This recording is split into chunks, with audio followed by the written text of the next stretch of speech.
अस्सलामुअलैकुम साथियों, मैं फैज़ान रज़ा आप सभी का एफ़आर नॉलेज नेटवर्क में स्वागत करते हैं। मैं उम्मीद करता हूं कि आप सभी खैर व आफ़ियत से होंगे और अपनी तैयारी बेहतरीन तरीके से कर रहे होंगे। आज मैं ये जो वीडियो आपके सामने लाया हूं, ये बीपीएससी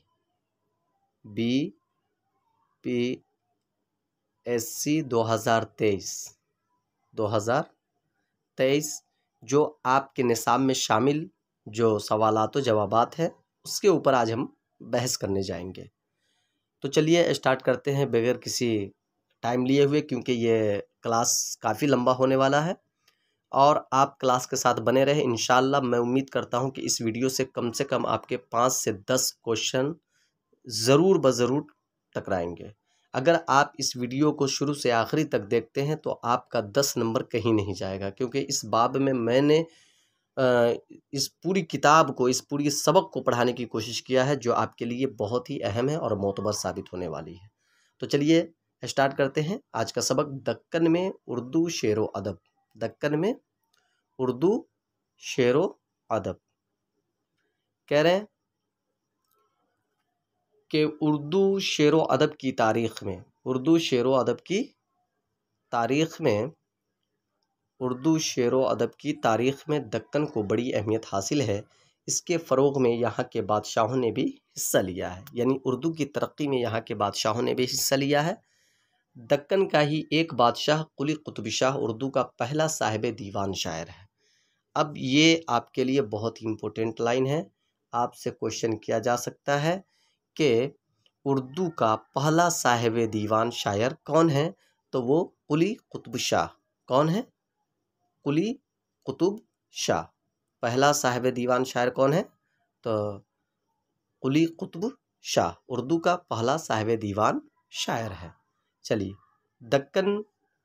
दक्कन के एक अहम शायर वली दक्कनी अपनी गज़ल गोई के लिए बेपनाह मकबूलियत हासिल की। अपनी गज़ल गोई के लिए बेपनाह मकबूलियत हासिल की। कौन? एक सेकेंड। तो कह रहे हैं कि दक्कन का एक अहम शायर वली दक्कनी ने अपनी गज़ल गोई के लिए बेपनाह मकबूलियत हासिल की।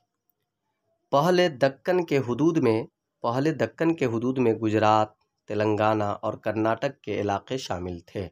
अब आपसे क्वेश्चन किया जा सकता है कि पहले दक्कन के हुदूद में कौन कौन सा इलाका शामिल था? तो आप क्या कहेंगे कि पहले दक्कन के हुदूद में गुजरात, तेलंगाना और कर्नाटक के इलाके शामिल थे। चलिए आगे चलते हैं। यहाँ 4 ज़बानें यानी गुजराती, मराठी, तेलुगु और कन्नड़ बोली जाती थी। यहाँ कितनी ज़बानें बोली जाती थी? 4 ज़बानें बोली जाती थी। गुजराती, मराठी, तेलुगु और कन्नड़ बोली जाती थी। चलिए, उर्दू ज़बान सबसे पहले शिमाली हिंद से आने वाली सूफियाए किराम के साथ यहाँ पहुँची। सूफियाए किराम ने रुशद व हिदायत के सिलसिले में मुकामी ज़बानों से मील जुल बढ़ाया। इस मील जुल से एक नया लिसानी माहौल तैयार हुआ।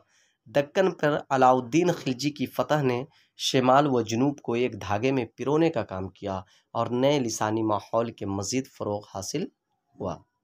नए लिसानी माहौल को मज़ीद फ़रोग़ हासिल हुआ, मज़ीद तरक्की हुई। कुछ ही अरसे बाद सन 1327 में मोहम्मद बिन तुगलक ने हिंदुस्तान की राजधानी को दिल्ली से दक्कन के इलाके में दौलताबाद मुंतकिल करने का फ़ैसला किया। अब यहाँ पर कुछ समझने की बातें हैं। कह रहे हैं कुछ ही अरसे बाद सन 1327 में मोहम्मद बिन तुगलक ने, अब आपसे ये क्वेश्चन किया जा सकता है कि हिंदुस्तान की राजधानी को दिल्ली से दक्कन के इलाके में वो कौन से है नहीं बादशाह थे जिन्होंने दिल्ली से हिंदुस्तान की राजधानी को मुंतकिल करके दौलताबाद ले गया? तो आप क्या कहेंगे? मोहम्मद बिन तुगलक। मोहम्मद बिन तुगलक, जो कि 1327 ईस्वी में मोहम्मद बिन तुगलक ने हिंदुस्तान की राजधानी को दिल्ली से दक्कन के इलाके में मुंतकिल करने का फैसला किया। पाया तख्त की तब्दीली से नए लिसानी माहौल को तेज़ी के साथ परवान चढ़ने का मौका मिला। ज़िंदगी के हर शोबे से ताल्लुक़ रखने वाले अफराद यहाँ आकर बस गए।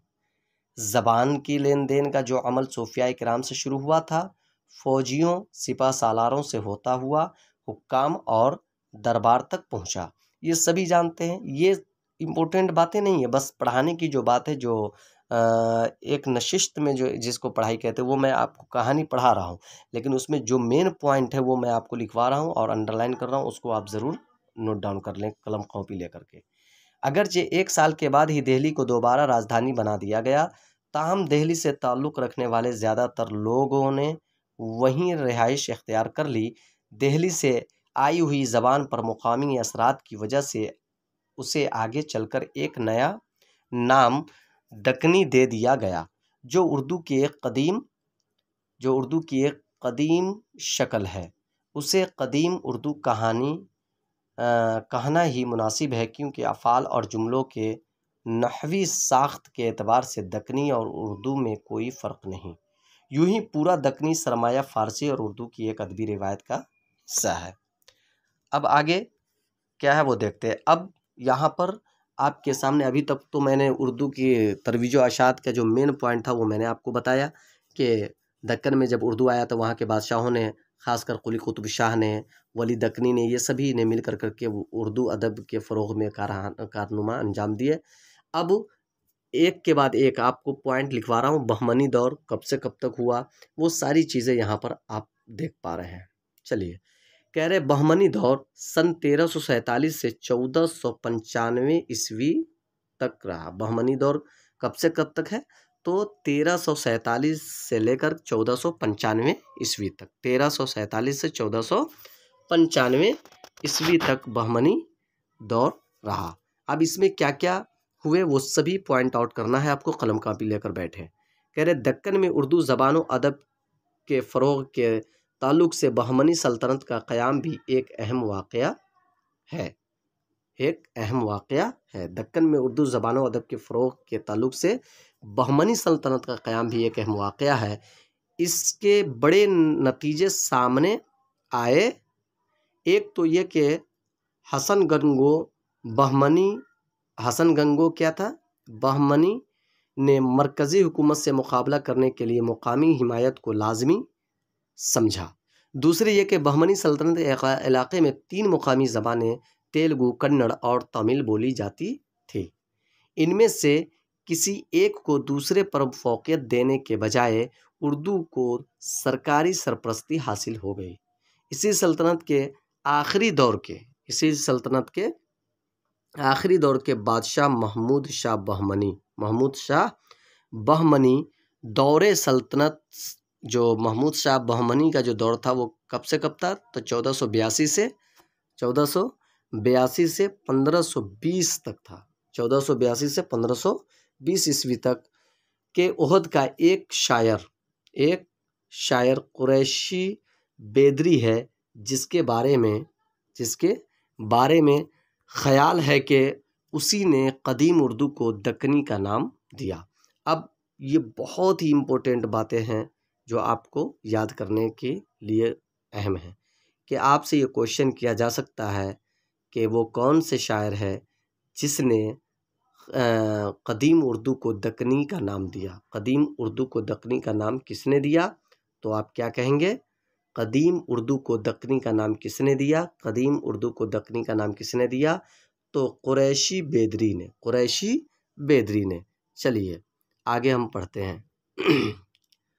अब आगे कह रहे हैं, सो इस शाह के दौरे बेदर्ग मुकाम, ये शायरी क्या नज़्म दक्कनी तमाम। बहमनी सल्तनत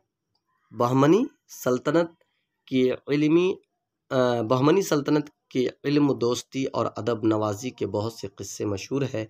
कहा जाता है कि इन्होंने ख्वाजा हाफिज़ शिराज़ी को क्या हिंदुस्तान आने की दावत दी। ख्वाजा हाफिज शेराजी को हिंदुस्तान आने की दावत किसने दी? तो बहमनी सल्तनत ने। बहमनी सल्तनत ने। इस दौर में बहुत से सूफिया किराम और शायरों के नाम मिलते हैं, मसलन शाह बुरहानुद्दीन गरीब, सैयद यूसुफ राजा, अमीर हसन संजरी, मोहम्मद अकबर हुसैनी, मुल्ला मोहम्मद तकी नज़ीर, मोहम्मद अब्दुल्ला हुसैनी, फ़िरोज़ शाह, मुश्ताक लुत्फ़ी, अशरफ निज़ामी, सैयद मोहम्मद हुसैनी, गेसू दराज वग़ैरह, ये सभी क्या है? उस दौर के शायर हैं। कह रहे हैं इनमें भी निज़ाम बेदरी और सैयद मोहम्मद हुसैनी, गेसू दराज, बंदा नवाज़ की सबसे ज़्यादा अहमियत है। अब आगे ख्वाजा बंदा नवाज़ गेसू दराज, उनके बारे में हम पढ़ते हैं। कह रहे ख्वाजा बंदा नवाज़ गेसू दराज 1321 से 1422। इनका नाम सैयद मोहम्मद हुसैनी और तखल्लुस शहबाज था। इनका नाम क्या था? सैयद मोहम्मद हुसैनी। ख्वाजा बंदा नवाज़ गेसू दराज का नाम क्या था? सैयद मोहम्मद हुसैनी और तखल्लुस शहबाज था। सैयद मोहम्मद हुसैनी और तखल्लुस शहबाज था। चलिए, वो दिल्ली में पैदा हुए। कहाँ पैदा हुए? दिल्ली में पैदा हुए। और फ़िरोज़ शाह बहमनी के ओहदे में दिल्ली से गुलबर्गा चले गए। वो अपने ज़माने के बड़े आलिम थे। अरबी फ़ारसी के अलावा दक्कनी में भी इन्होंने अपनी तसानीफ़ यादगार छोड़ी हैं। इनमें शकारनामा और चक्कीनामा अहम है। अब आपसे ये क्वेश्चन किया जा सकता है कि शकारनामा या चक्कीनामा किसकी लिखी हुई तसनीफ़ है? किसकी तसनीफ़ है? तो आप क्या कहेंगे? ख्वाजा बंदा नवाज़ गेसू दराज यानी सैयद मोहम्मद हुसैनी। ख्वाजा बंदा नवाज़ गेसू दराज या सैयद मोहम्मद हुसैनी शहबाज का है। तखल्लुस शहबाज रखते थे, इसलिए क्या कहेंगे? शकारनामा और चक्कीनामा शहबाज की लिखी हुई तसनीफ़ है। ठीक है, चलिए आगे चलते हैं। हसन निज़ामी बेदरी के बारे में हम पढ़ते हैं। कह रहे हैं इनका नाम फ़खरुद्दीन और तखल्लुस हसन निज़ामी था। इनका नाम फ़खरुद्दीन और तखल्लुस क्या था? तखल्लुस निज़ामी था। इनका नाम फ़खरुद्दीन और तखल्लुस निज़ामी था। बेदर के रहने वाले थे। हसन निज़ामी बेदरी कहाँ के रहने वाले थे? बेदर के रहने वाले थे। आगे कह रहे हैं इनकी शोहरत उनकी एक मसनवी कदम राव पदम राव। देखिए, ये इसके बारे में बार बार क्वेश्चन आता है कि कदम राव पदम राव ये किसकी लिखी हुई तसनीफ़ है? तो हसन निज़ामी बेदरी की। इस मसनवी को उर्दू की पहली मसनवी कहा जाता है। देखिए, उर्दू की पहली मसनवी अगर आपसे कोई पूछे कि उर्दू की पहली मसनवी कौन है, तो क्या है वो? कदम राव पदम राव। कदम राव और पदम राव। कदम राव पदम राव उस मसनवी के मरकज़ी किरदार है। इस मसनवी के क्या है? ये कदम राव पदम राव क्या है? मरकज़ी किरदार है। चलिए आगे। कदम राव राजा है और पदम राव उसका वज़ीर है। ये भी क्वेश्चन किया जा सकता है कि कदम राव क्या है और पदम राव वो कौन है? तो आप क्या कहेंगे? याद रहेगा तो आप कहेंगे कदम राव राजा है और पदम राव उसका वज़ीर है। यह एक राजा की कहानी है जो औरत की वफ़ादारी पर शक करके संन्यास ले लेता है। बाद में एक जोगी से धोखा खाकर अपनी साबिक़ा हालत पर लौट आता है, यानी पहले वाले हालत पे लौट आता है और हंसी खुशी ज़िंदगी गुजारता है। बहमनी सल्तनत के बतन से 5 नई सल्तनतें पैदा हुई। यानी बहमनी सल्तनत के बतन से कितनी सल्तनतें पैदा हुई हैं? तो 5। अब वो 5 कौन कौन है? तो इसको आप बिल्कुल ही याद ही कर लें। वो क्या है? आदिल शाही, कुतुब शाही, निज़ाम शाही, बरीद शाही और अम्माद शाही। ये 5 सल्तनतें हैं जो बहमनी सल्तनत के बतन से पैदा हुई हैं, है नहीं? तो हो सकता है कि वो कौन सी सल्तनतें हैं, ये भी क्वेश्चन आपसे पूछा जा सकता है कि वो कौन सी सल्तनतें हैं जिन्होंने 5 सल्तनत को जन्म दिया। 5 सल्तनत को जन्म दिया। तो आप क्या कहेंगे? बहमनी सल्तनत। क्या कहेंगे? बहमनी सल्तनत।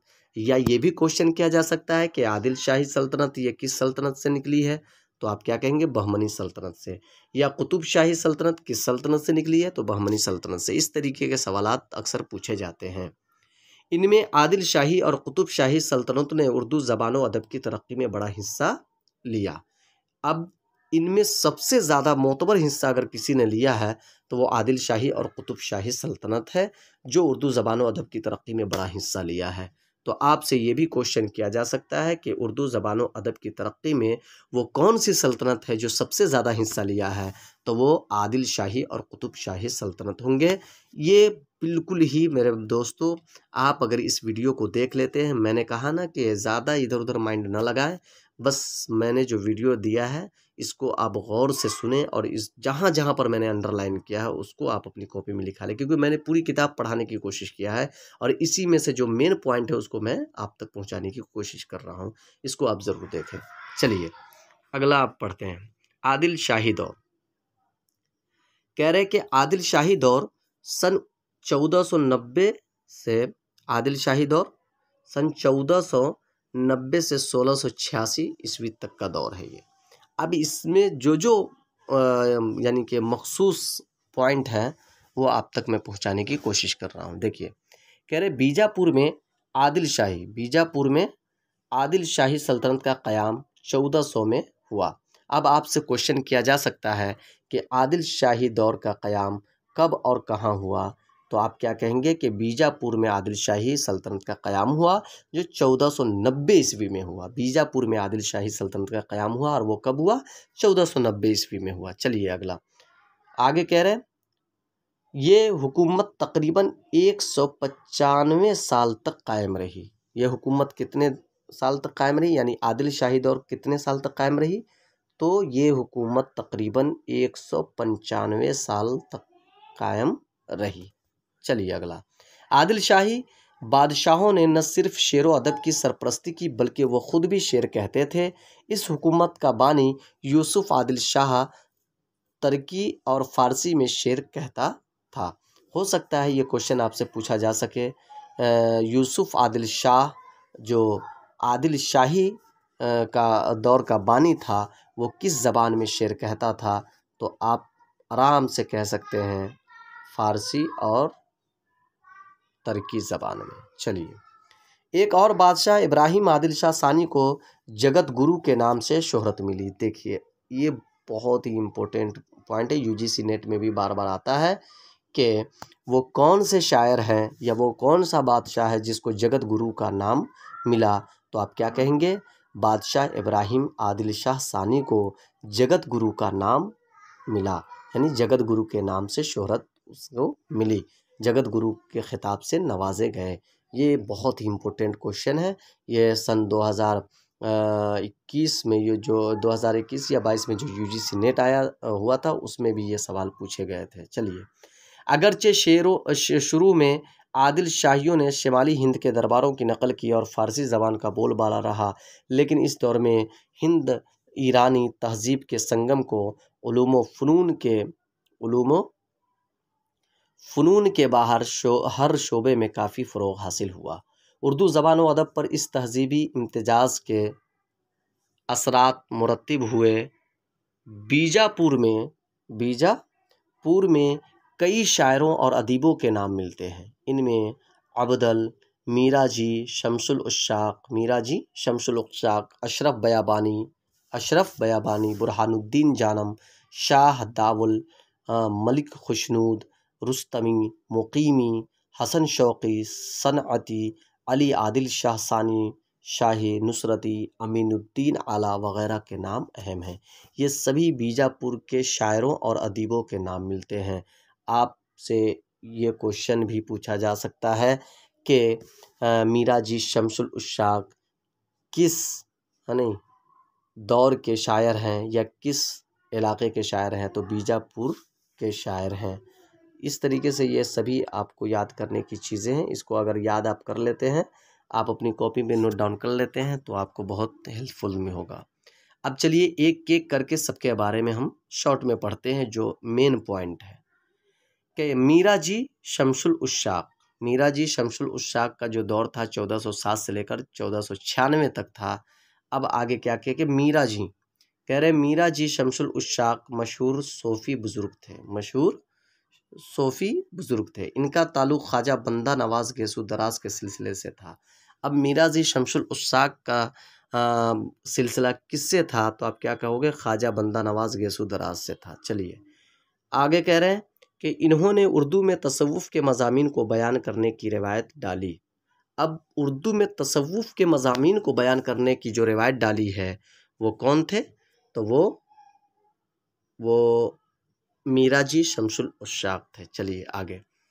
इनकी तसनीफ़ात में खुशनामा, खुशनग़्ज़, शहादतुल हक़ीक़त, शहादतुत तहक़ीक़ और मग़ज़े मरग़ूब के अलावा नसर में शरह मरग़ूबुल क़ुलूब और रिसाला सबा सिफ़ात शामिल है। देखिए इतने सारे इनकी तसनीफ़ात हैं, इनकी सारी तसनीफ़ात है। अगर इसमें से कोई एक भी तसनीफ़ात का ज़िक्र अगर आपसे कर लिया गया, क्वेश्चन कर लिया गया तो बहुत मज़ा आ जाएगा। इसलिए आप बिल्कुल ही ध्यान से इस वीडियो को सुनें। मीराजी शमसुल उश्शाक़ खुशनामा किनका लिखा हुआ है? तो मीराजी शमसुल उश्शाक़ का लिखा हुआ है। शहादतुल हक़ीक़त किनका लिखा हुआ है? तो मीराजी शमसुल उश्शाक़ का। ये सभी आप नोट डाउन करें। चलिए आगे। ये मैं एनसीईआरटी बेसिक पढ़ा रहा हूँ। आगे कह रहे हैं कि अशरफ बयाबानी। अब अशरफ बयाबानी के बारे में देखते हैं क्या कह रहे हैं। कह रहे अशरफ बयाबानी, इनका नाम सैयद शाह अशरफ बयाबानी था। इनका असल नाम क्या था? सैयद शाह अशरफ बयाबानी। वो अपने ज़माने के एक मशहूर बुज़ुर्ग थे। इन्होंने अपने वालिद सैयद शाह ज़ियाउद्दीन रिफ़ाई बयाबानी से इब्तिदाई तालीम हासिल की। अब आपसे क्वेश्चन किया जा सकता है कि अशरफ बयाबानी किनसे इब्तिदाई तालीम हासिल की? तो आप क्या कहेंगे? सैयद शाह ज़ियाउद्दीन रिफ़ाई बयाबानी से। चलिए, वो सूफ़ी थे और शायर भी। इनकी तसानीफ़ में लाज़िमुल मुक़्तदी, वाहिद बारी और नौसरहार अहम हैं। देखिए, नौसरहार एक ऐसी किताब है जिसके बारे में हमेशा सवालात आते हैं। नौसरहार एक ऐसी किताब है अशरफ बयाबानी की जिसके बारे में हमेशा क्वेश्चन पूछा जाता है कि नौसरहार किनकी लिखी हुई तसनीफ़ है? तो आप क्या कहेंगे? अशरफ बयाबानी की। एकदम अच्छी तरीके से याद कर लें। नौसरहार मसनवी है और इसका मौजू करबला का वाक़या है। इसकी अहमियत ज़बान व बयान के एतबार से मुसल्लम है। आगे है इब्राहीम आदिल शाह सानी। इब्राहीम आदिल शाह सानी 1580 था 1627। चलिए, अब कह रहे हैं कि इब्राहीम आदिल शाह सानी सल्तनत की तीसरे बादशाह हैं। इब्राहीम आदिल शाह सानी आदिल शाही सल्तनत के तीसरे बादशाह है। अब आपसे ये भी क्वेश्चन किया जा सकता है कि सल्तनत आदिल शाही सल्तनत के तीसरे बादशाह कौन हैं? तो इब्राहीम आदिल शाह सानी। ठीक है। वो फ़ारसी और दक्कनी दोनों में शेर कहते थे। वो फ़ारसी और दक्कनी दोनों में शेर कहा करते थे। ये सभी पॉइंट है। ठीक है, आप लोग घबराए नहीं। आप ये मत समझे कि सिर्फ देखिए पूरी किताब पढ़ा रहा हूँ, लेकिन इसमें से जो अहम सवालात है वही मैं आपको बताने की कोशिश कर रहा हूँ। कह रहे मुसव्वरी और मौसीकी से भी इन्हें गहरा लगाव था। इनकी मशहूर तसनीफ़ किताब नौरस या नौरसनामा। देखिए, अब इसके बारे में भी हमेशा क्वेश्चन किया जा सकता है और आता भी है कि किताब नौरस या नौरसनामा ये किसकी लिखी हुई किताब है? तो आप क्या कहेंगे? इब्राहीम आदिल शाह सानी की। इब्राहीम आदिल शाह सानी की लिखी हुई किताब है नौरस नामा या किताब नौरस। ये किताब बुनियादी तौर पर राग रागनियों से मुताल्लिक है। इस किताब में इब्राहीम आदिल शाह ने राग रागनियों पर मबनी खुद अपने गीत शामिल किए हैं। ठीक, चलिए। 17 रागों के तहत कुल 59 गीत और 17 दोहे शामिल हैं। किसमें? नौसरहार और इसमें किताब नौरस या नौरसनामा में 17 रागों के तहत कुल 59 गीत और 17 दोहे शामिल हैं। अगला चलिए। और हर गीत का मौजू मुख्तलिफ है। इसके बेशतर गीत हिंदू देवमाला के किस्सों से भरे हुए हैं। इश्किया वारदात और कैफियत की तस्वीर कशी करने में इब्राहीम आदिल शाह सानी को कमाल हासिल था। शाह अमीनुद्दीन आला। अब शाह अमीनुद्दीन आला के बारे में हम पढ़ेंगे। कह रहे हैं कि शाह अमीनुद्दीन आला, इनका शुमार दक्कन के मशहूर बुज़ुर्गों में होता है। वो बुरहानुद्दीन जानम के बेटे थे। बुरहानुद्दीन, इनके वालिद का नाम क्या था? बुरहानुद्दीन जानम। इनके वालिद का नाम क्या था? बुरहानुद्दीन जानम। इन्होंने अपने मुरीदों को हिदायत व रहनुमाई के लिए रसायल लिखे और शेर भी कहे। इन्होंने अपने मुरीदों की हिदायत व रहनुमाई के लिए क्या क्या किया? रसायल और शेर भी कहे। वजूद नामा, चक्की नामा, वसल नामा, मोहब्बत नामा, नूर नामा, नज़्म वजूद, रमूजुल सालिकीन, गंजे मुख्फी, रमूजुल आरिफीन वगैरह इनकी तसानीफ है। अब देखिए, ये जो चक्की नामा जो है ना, कोई आए ना आए, चक्की नामा ज़रूर आता है कि चक्की नामा किसकी लिखी हुई तसनीफ़ है? तो आप क्या कहेंगे? शाह अमीनुद्दीन आला। इनका शुमार दक्कन के मशहूर बुजुर्गों में होता है। शाह अमीनुद्दीन आला की लिखी हुई तसनीफ़ चक्की नामा है, याद रखेंगे। चलिए, आदिल शाह सानी शाही। अब आदिल शाह सानी शाही के बारे में हम पढ़ेंगे। देखिए, कह रहे हैं कि आदिल शाह सानी शाही 1628 से 1762 में मोहम्मद आदिल शाह के जानशीन अली आदिल शाह सानी शाही बुलंद पाया शायर थे। शायरी के अलावा खत्ताती, मौसीकी, मुसव्विरी और फ़न सिपाहीगिरी में भी महारत रखते थे। इन्होंने न सिर्फ शायरों और आलिमों की कदरदानी की, बल्कि ख़ुद भी ज़्यादातर असनाफ़ सुखन में तवाज़माई की। कुल्लियात शाही के नाम से इनका कलाम शाये हुआ।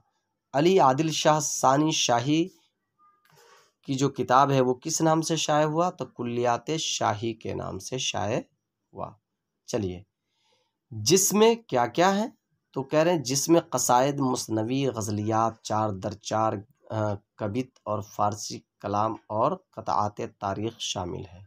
ये सभी इस किताब में कुल्लियात में शामिल है। चलिए आगे, कह रहे हैं शाही की नुमायाँ ख़ुसूसियत यह है कि इन्होंने अपने कलाम में मुकामी और मुल्की अनासिर को बतौर ख़ास अहमियत दी है। इनके कलाम का पूरा पस मंज़र हिंदुस्तानी निस्वानी हुस्न और मनाज़िर कुदरत की दिलफ़रेब अक्कासी में इन्हें महारत हासिल थी। कह रहे हैं कि शाही ने हर सिनफ़े सुखन में अपनी इनफ़रादियत कायम की। हर सिनफ़े सुखन में इन्होंने अपनी किस्मत को आजमाया और इनफ़रादी मुक़ाम भी हासिल किया। क़सायद में नुसरती के बाद इनका नाम बहुत नुमाया है। इनकी गज़लों में इश्क़िया तजुर्बात के साथ तरन्नुम और गनायत भी पाई जाती है। अब्दल, इनके नाम के मुतालिक 2 रिवायतें हैं। एक रिवायत के मुताबिक इनका नाम अब्दुल्ला था, जबकि दूसरी रिवायत में इनका नाम क्या था? अब्दुल गनी बताया गया। ठीक नहीं?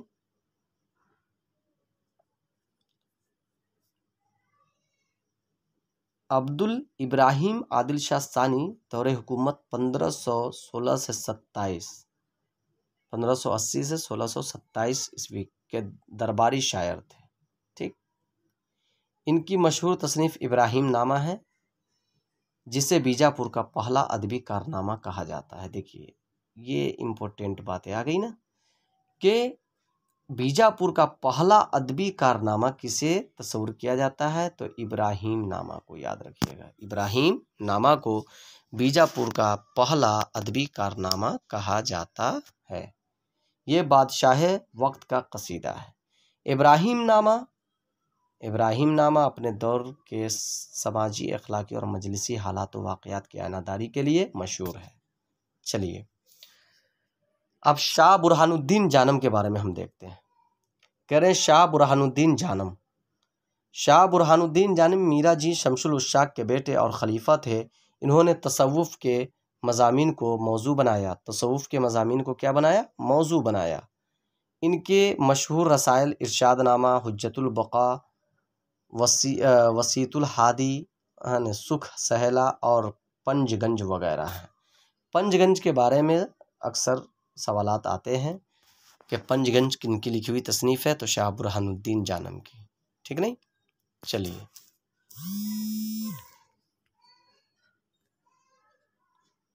कह रहे हैं कलमतुल हक़ाइक़ और वजूद इनकी नसरी तसनीफ़ात है। जानम ने आम तौर पर हिंदी बहरी इस्तेमाल की है। हिंदी बहर इस्तेमाल की है।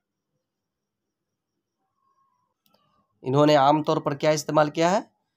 तो जानम ने आम तौर पर हिंदी बहरें इस्तेमाल की हैं। इन्होंने इस्लामी तसव्वुफ़ की तशरीह के लिए हिंदू फ़लसफ़े की इस्लाहों को नहायत खूबी से इस्तेमाल किया है। मलिक खुशनूद कह रहे हैं इनका ताल्लुक़ असलन गोलकुंडा से था, बाद में बीजापुर चले गए और वहाँ आला ओहदों पर फायज़ रहे। इनकी 2 मसनवियाँ जन्नत सिंगार और बाज़ार हुस्न मिलती है। जन्नत सिंगार और अमीर खुसरू की फ़ारसी मसनवी, देखिए ये बड़ी इंपॉर्टेंट बात है, इस लाइन को ज़रूर आप नोट डाउन करें कि जन्नत सिंगार, अमीर खुसरू की फ़ारसी मसनवी, हश्त बहिश्त और बाज़ार हुस्न इन्हें की एक और है यूसुफ ज़ुलेखा का दक्कनी तर्जुमा है। यानी जन्नत सिंगार, अमीर खुसरू की जो मसनवी है हश्त बहिश्त और बाज़ार हुस्न, ठीक है नहीं, इनका क्या है, इसी का तर्जुमा है।